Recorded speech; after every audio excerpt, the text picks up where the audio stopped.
అందరికీ నమస్కారం. ముందుగా ఈ వీడియోకి ఒక లైక్ కొట్టి మన ఛానల్ని సబ్స్క్రైబ్ చేసుకోండి. మనలో చాలామంది ఆడవారు ఇంట్లో పూజ చేసుకుంటూ ఉంటారు.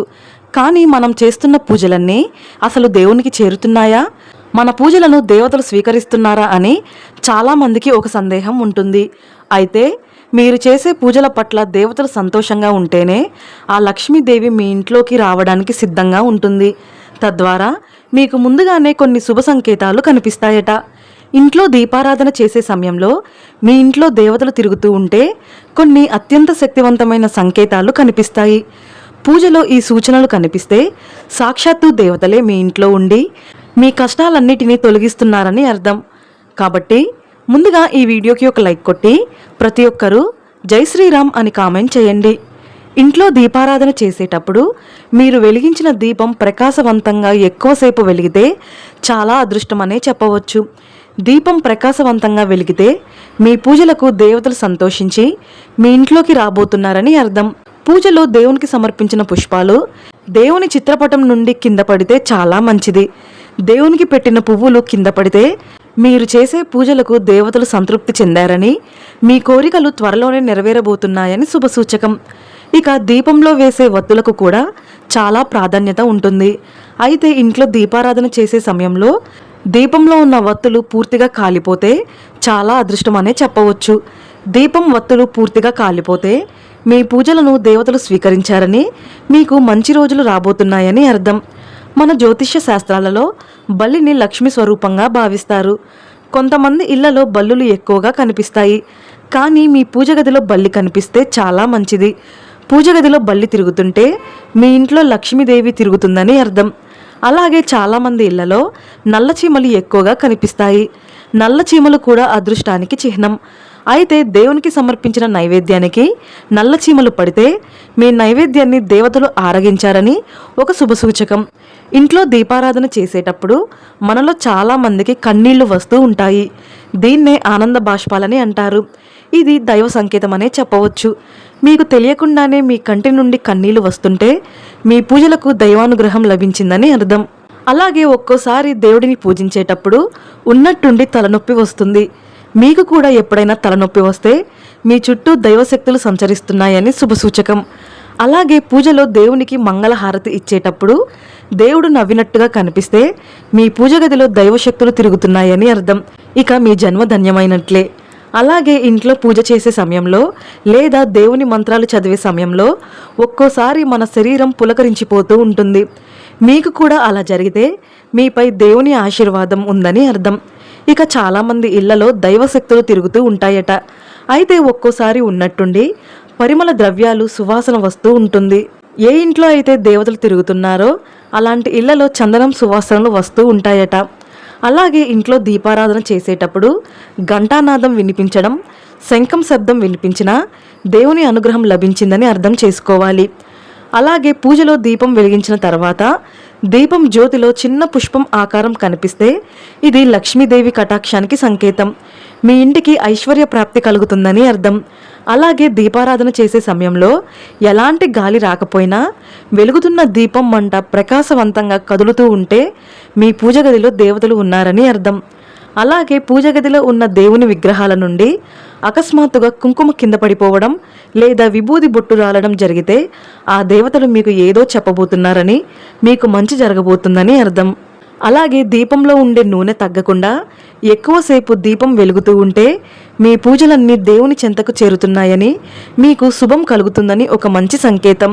అలాగే పూజలో దేవునికి సమర్పించిన నైవేద్యంలో తీపి తగ్గి సువాసనగా ఉంటే మీ నైవేద్యాన్ని దేవతలు స్వీకరించారని అర్థం. అలాగే దేవునికి కొబ్బరికాయ సమర్పించేటప్పుడు కొబ్బరికాయ 2 ముక్కలుగా చక్కగా పగిలితే మీ పూజలకు సరైన ఫలితం దక్కబోతుందని అర్థం. త్రిమూర్తుల స్వరూపమైన కొబ్బరికాయ ముక్కలు ముక్కలుగా పగలకూడదు. ఇక కుంకుమకు చాలా దైవశక్తి ఉంటుంది. కుంకుమ సాక్షాత్తు పార్వతీదేవి స్వరూపం. అయితే ఒక్కోసారి మన చేతి నుండి కుంకుమ కింద పడిపోతూ ఉంటుంది. కుంకుమ కింద పడిపోతే ఏదో చెడు జరగబోతుందని చాలామంది భయపడిపోతూ ఉంటారు. కానీ కుంకుమ కింద పడిపోతే స్వయంగా ఆ భూమాత మీ చేతుల మీదుగా తనకు తాను కుంకుమ బొట్టు పెట్టించుకుంటుందట. కాబట్టి ఎప్పుడైనా కుంకుమ కింద పడిపోతే ఎలాంటి భయాలు పెట్టుకోకుండా ఆ కుంకుమను చేత్తో తీసి ఏదైనా చెట్టు దగ్గర వేయండి. ఇక పూజలో ధూపం పూర్తిగా ఆరిపోయిన తర్వాత దాని సువాసన చాలాసేపటి వరకు వస్తూ ఉంటే మీ ఇంట్లో దేవతలు ఉన్నట్లే. అలాగే దీపారాధన చేసే సమయంలో మీ ఇంటి ముందుకు పక్షులు వచ్చి అరుస్తూ ఉంటే చాలా శుభసూచకం. పూజ సమయంలో పక్షుల కూతలు వినిపిస్తే మీ ఇంట్లో దేవతలు తిరుగుతున్నారని అర్థం. పూజ చేసే సమయంలో కొన్ని అశుభ సంకేతాలు కూడా కనిపిస్తాయి. అవి ఏమిటో తెలుసుకుందాం. పూజలో దేవునికి కొట్టిన కొబ్బరికాయ కుళ్ళిపోతే చెడు శకునంగా భావిస్తారు. కొబ్బరికాయ కుళ్ళిపోతే ఆ ఇంటి యజమానికి ఏదో ప్రమాదం రాబోతుందని అర్థం. కాబట్టి కుళ్ళిపోయిన కొబ్బరికాయను తీసేసి కాళ్ళు చేతులు శుభ్రం చేసుకొని మరలా కొత్త కొబ్బరికాయను కొడితే ఎలాంటి దోషం లేకుండా ఉంటుంది. అలాగే ఒక్కోసారి ఉన్నట్టుండి పూజ గదిలో వెలిగించిన దీపం కొండెక్కుతుంది. వెలుగుతున్న దీపం ఎప్పుడూ కొండెక్కకూడదు.